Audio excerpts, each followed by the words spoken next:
Assalamualaikum warahmatullahi wabarakatuh. Sahabat beriman, Nabi Nuh alaihissalam adalah rasul pertama yang diutus Allah dengan risalah ketuhanan kepada kaumnya. Ketika mereka berubah menyembah berhala-berhala dan terus-menerus dalam kesesatan dan kekafiran, Al-Quran telah menyebutkan nama-nama berhala yang dulunya disembah oleh kaum Nuh dengan perkataan yang dilontarkan oleh pemuka-pemuka mereka.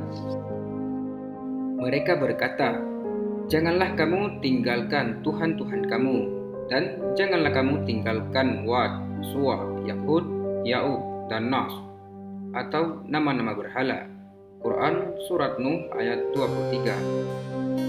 Kaum Nuh menyembah Tuhan yang lain sebagaimana ditunjukkan oleh ayat tersebut, dan ada yang mengatakan bintang-bintang yang berpindah-pindah. Oleh karena bintang-bintang ini nampak di waktu malam dan lenyap di waktu siang, maka mereka menjadikan berhala-berhala itu sebagai perantara untuk mendekatkan diri kepada Tuhan-Tuhan mereka. Nabi Nuh alaihissalam telah hidup bersama kaumnya dalam waktu yang lama, mengajak mereka menyembah Allah, sebagaimana firman Allah dalam Al-Quran. Kami telah mengutus Nuh kepada kaumnya, maka tinggallah ia bersama mereka selama 950 tahun. Quran Surat Al-Ankabut ayat 14. Akan tetapi, masa ini tidaklah menghasilkan buahnya kepada mereka. Maka tidaklah beriman dengan risalahnya kecuali sedikit saja di antara mereka. Dan pada waktu itu ada bapa yang menarik hati anaknya, yang mulai berakal agar tidak mengikuti Nuh selama hidupnya. Oleh karena itu, mereka saling mewarisi pembangkangan dan terus melakukan syirik dan durhaka. Nuh berkata kepada kaumnya, "Sesungguhnya aku peringatkan kamu akan siksaan Allah, dan kujelaskan kepadamu jalan keselamatan. Maka sembahlah Allah saja dan jangan mempersekutukannya dengan suatu apapun.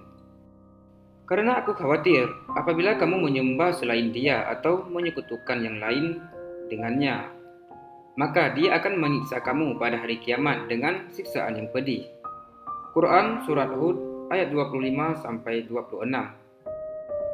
Sebagaimana Nuh berkata kepada mereka, "Sesungguhnya jika kamu taat kepada Allah dan menjauhi perbuatan-perbuatan buruk, niscaya Allah mengampuni dosa-dosa kamu yang lampau dan memberikan kesempatan kepadamu serta memberikan kenikmatan di dunia ini, hingga masa yang lama yang ditetapkan Allah bagi berakhirnya ajal-ajalmu.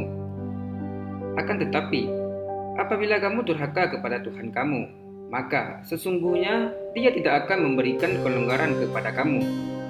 Bahkan Ia akan menimpakan siksaan bagi kamu dan akan datang kepada kamu secara mendadak dari tempat yang tidak kamu duga." Quran Surat Nuh ayat 2-4. Ucapan-ucapan Nuh tidaklah menimbulkan pengaruh dalam jiwa-jiwa kaumnya. Bahkan mereka menjawab dengan pembangkangan, "Hai Nuh, engkau telah memusuhi kami dan terus-menerus melakukan hal itu. Maka jika engkau berkata benar dalam dakwahmu, berilah apa yang engkau ancamkan kepada kami berupa siksaan." Nabi Nuh alaihissalam menjawab tantangan mereka seraya berkata, "Urusan itu terserah kepada Allah. Dialah yang menimpakan siksaan atas dirimu. Jika dikehendakinya, tidak ada yang bisa menghalanginya.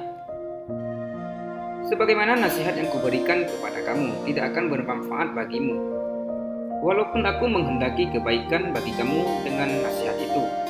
Apabila Allah menghendaki kamu tetap dalam kesesatan dengan sebab kerusakan jiwamu yang menolak penerimaan kebenaran, maka Allah Subhanahu wa Ta'ala adalah Tuhan kamu dan kepadanya kamu kembali pada hari kiamat, dan Dia akan membalas kamu atas perbuatan-perbuatanmu." Quran Surat Hud ayat 32-34.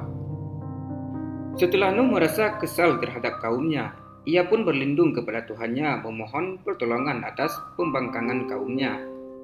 Maka ia berkata, "Wahai Tuhanku, sesungguhnya aku telah mengajak kaumku untuk beriman kepadamu dan meninggalkan penyembahan berhala. Aku sangat mengharapkan keimanan, maka tidaklah kulewatkan setiap kesempatan, melainkan kuajak mereka malam dan siang. Ternyata harapanmu sangat sia-sia. Mereka malah makin membangkang dan durhaka. Setiap kali kuajak mereka itu untuk menyembahmu supaya engkau bisa memaafkan kesalahan-kesalahan mereka.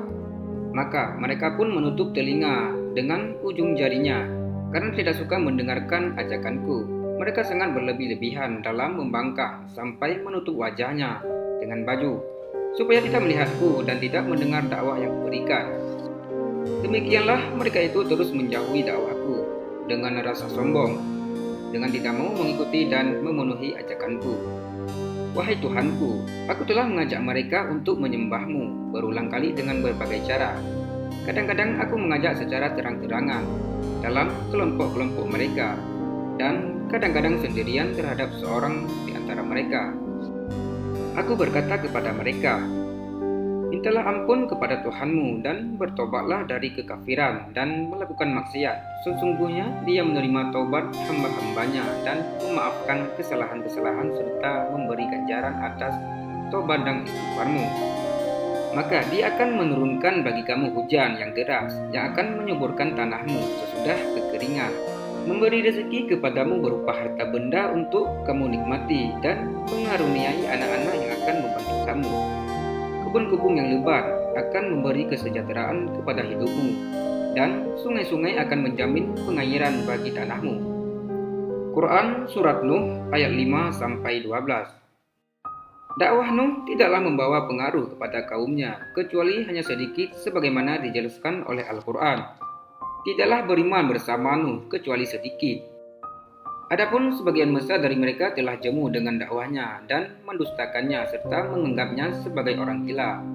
Dan mereka menimbulkan berbagai gangguan dan ancaman terhadap Nuh untuk menghalangi dakwahnya. Sebagaimana firman Allah dalam Al-Quran, sebelum mereka kaum Nuh telah mendustakan, yaitu mereka mendustakan hamba kami Nuh seraya berkata, ia orang gila, dan ia pun dibentak supaya menghentikan dakwahnya. Quran Surat Al-Qamar ayat 9. Sebagaimana mereka mengancamnya dengan rajam, mereka berkata, apabila engkau tidak berhenti, hai Nuh, niscaya engkau akan dirajam. Akan tetapi Nuh tidak peduli dengan ancaman tersebut dan ia meneruskan dakwahnya pantang mundur sambil bertawakal kepada Allah Subhanahu wa taala. Setelah mencurahkan segala tenaga untuk memberi hidayah kepada kaumnya dan setelah tertutup segala jalan untuk memperbaiki mereka, maka pada waktu itu pun ia berlindung kepada Tuhannya dengan mengeluh atas perilaku kaumnya. Allah Subhanahu wa taala berfirman, Nuh berkata, wahai Tuhanku, sesungguhnya kaumku mendustakan aku, maka berilah aku jalan keluar antara aku dan mereka, dan selamatkanlah aku dan orang-orang yang bersamaku, yaitu orang-orang yang beriman. Quran Surat Asy-Syura ayat 117-118.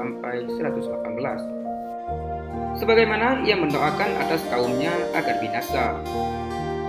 Wahai Tuhanku, janganlah engkau membiarkan di atas bumi ini orang-orang kafir mendiami rumah-rumah. Sesungguhnya jika engkau biarkan, maka mereka akan menyesatkan hamba-hambamu dan tidaklah mereka meninggalkan keturunan kecuali orang yang fajir dan kafir. Quran Surat Nuh ayat 26-27. Nuh berdoa kepada Tuhannya agar tidak membiarkan di atas bumi ini seorang pun dari orang-orang kafir itu. Karena jika Allah Subhanahu wa taala membiarkan orang-orang kafir itu terus-menerus dalam kesesatan mereka, maka mereka akan menyesatkan orang lain dari kebenaran dan menyebarkan dosa-dosa mereka kepada anak cucu mereka dengan warisan. Maka tidaklah mereka meninggalkan keturunan kecuali orang-orang yang serupa dengan mereka dalam kekafiran dan perbuatan dosa.